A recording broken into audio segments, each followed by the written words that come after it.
Gilmore Girls gets therapized. How can you disarm contention and build bridges with people with whom you have almost nothing in common? Mended light.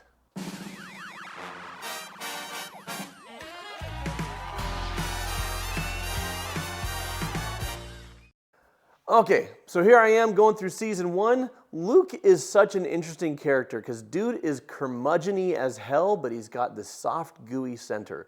And what I love about Luke is he has like zero tolerance for people's ridiculousness. So here we are, it's a town hall meeting, and Luke is not having it.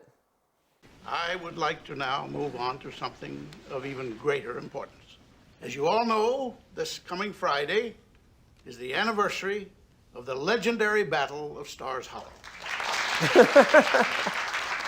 Where's Luke? There. Patty will be circulating a sign-up sheet for those of you who would like to participate in the reenactment of foresaid battle.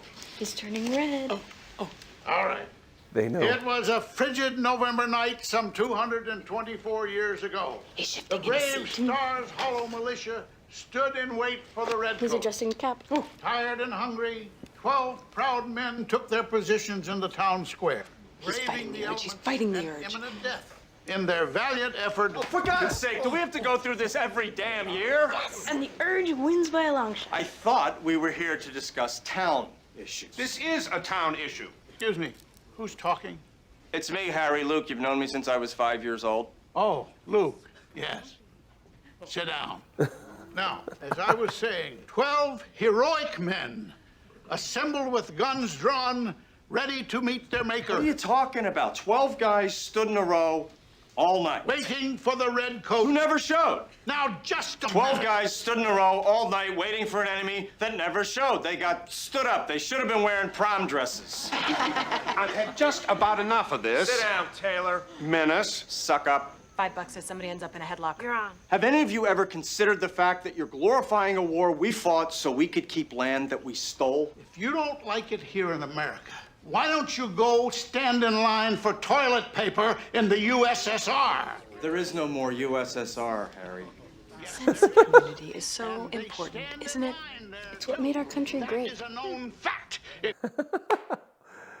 Okay. So what I love about fiction is it's a safe place to explore patterns we see in the real world without pointing any fingers, right? Because Stars Hollow is not a real place, the Battle of Stars Hollow never happened, and yet this dynamic of something that one person or a group of people holds sacred and just reveres, another person thinks is patently ridiculous or even harmful, right? In Luke's point, like, why are we celebrating this? We fought a war to keep land that we stole, right? And listen, I love the United States, but he's not wrong, okay? And so these guys are not seeing eye to eye, right? Menace, suck up. Maybe this feels a little bit like Thanksgiving dinner at your house. Maybe, I don't know. Maybe I'm projecting, we'll see. So what do we do? How do we handle it? I'm gonna show you what Luke does, and then I'll break it down. They're all decked out. Harry, come on, stop this before somebody drives through town and thinks the local mental institution has bad padlocks. Luke, you ought to be ashamed of yourself. Your father was a reenactor. Yes, and I thought he was crazy also. Who's stepping on my musket? That'd be me. General. Well, stop it. In their Revolutionary War garb. There goes the fire chief, the police chief, and the one paramedic with a valid license. I feel safe, don't you? Look at them, all relatively intelligent men, but there they are, dressed up in costumes. Standing out in the snowstorm, and for what? Because it's tradition.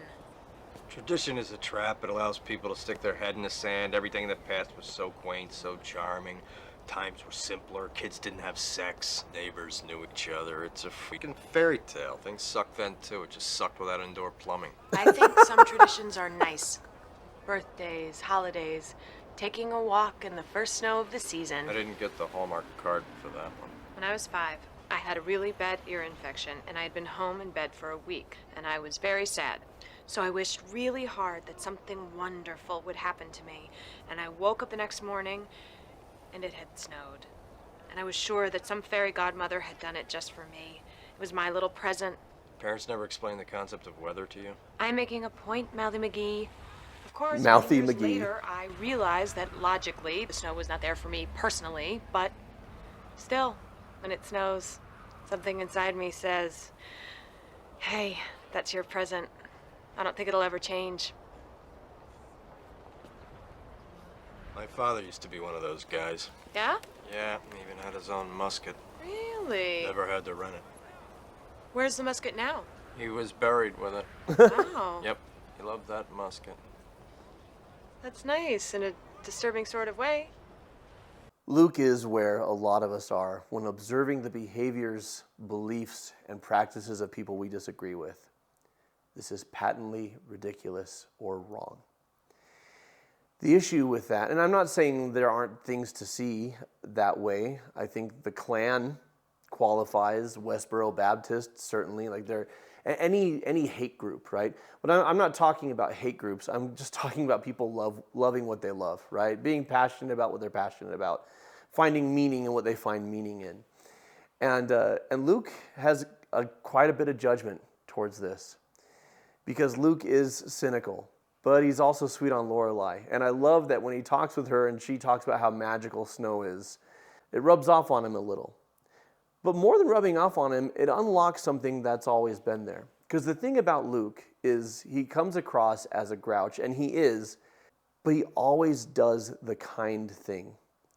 And he does it without fanfare, without expecting gratitude, and without wanting a lot of, in his eyes, mushy interaction. But he just does the right thing by people. And Lorelai reminds him of that, right? Just by sharing her sunny optimism. And now we're going to see, I love this. This is one of my favorite scenes in a TV show that I've seen. So here's Luke, and he's observing these idiots standing out in the snow.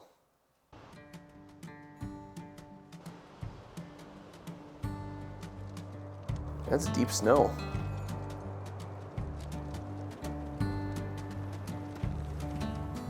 Aw. Here, What is this? I brought you coffee. No, thank you. Harry, you're freezing. Take the damn coffee. When our forefathers stood out here many moons ago, they didn't have any coffee. How do you know? Do you have written documentation about what sort of beverages they did or did not have on that long, historic night of standing? This is still a joke to you, young man. I don't choose to be a joke. We don't need your coffee. Harry, please, take the coffee. My father would have taken the coffee. Well, all right then, thank you. Andrew? Thank you, Luke. Kirk? You got any herbal tea? Not on me, but I can get some. It's a Kirk question. Okay. I could really go for some cocoa. Ooh, that sounds good. Cocoa for me, too. Okay. Hang on a minute. 1 herbal tea, and 2 cocos. I love this. I love that he still disagrees with what they're doing. He's still on principle and on a practical level, he thinks it's ridiculous. But he remembers these are people. And these are people doing something they love, and they look really cold. And he just brings them coffee. And then when they say, well, could I get a hot cocoa or could I get an herbal tea? Instead of being like, are you freaking kidding me? I've already come this far. He's happy to do it for them, right? My father would take the coffee. And I like that he comes in with his normal, like, barbed sarcasm, and he goes back and forth with this guy until he realizes, unless I drop the sarcasm, he's not going to accept my kindness. And he just drops the sarcasm and just says, please take the coffee. It's beautiful. It's a beautifully written and acted scene, but what really sticks out to me is we need more of this. There is no way we're ever going to see eye to eye on everything, and we don't need to wait until we do to get along. And the best way to build a bridge is to offer love and kindness and service to somebody. That's it. That builds bridges. Someone who saw you as an enemy now sees you as a friend.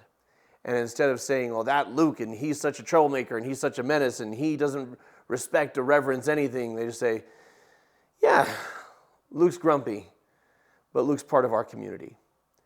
And what I want to know from you is, how have you done this in your life, in your community, in your family? Do you have any experiences doing this yourself, or seeing somebody else build a bridge through kindness and through extending a hand?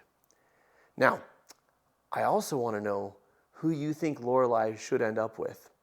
Not who she does end up with. I don't want that spoiled. Just if you were watching the show with me, season 1 at this point, who do you want? Who do you want it to be? We got Max Medina. We got Christopher. We got Luke. She's got options. I know there's other guys on the horizon because the show runs 7 seasons. But who do you think she should end up with? Let me know in the comments below. I know you're digging this. I got a whole other playlist of Gilmore Girls videos for you to enjoy, so check that out. Until next time, folks, keep shining. We need your light.